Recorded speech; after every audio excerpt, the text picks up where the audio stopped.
চলো খয়রা ইলিশ ও আলু বেগুনের একটা রেসিপি দেখায়। তো মাছেতে নুন হলুদ মাখিয়ে নিতে হবে।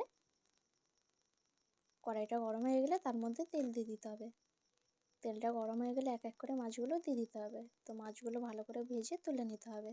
কড়াইতে কাঁচা লঙ্কা ও কেটে রাখা পেঁয়াজ আর কেটে রাখা আলুগুলোকে দিয়ে ভালো করে নাড়াচাড়া করে নিতে হবে। আলুগুলো একটু লাল লাল হয়ে গেলে নুন ও হলুদ দিয়ে একটু নেড়ে নিতে হবে।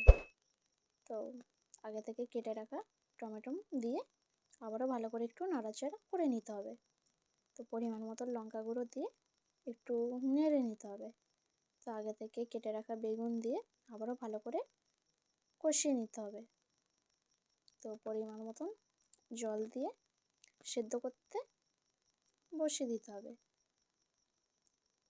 তো সেদ্ধ হয়ে গেলে আগে থেকে বেটে রাখা সর্ষে ও ভেজে রাখা মাছগুলো এক এক করে দিয়ে দিতে হবে।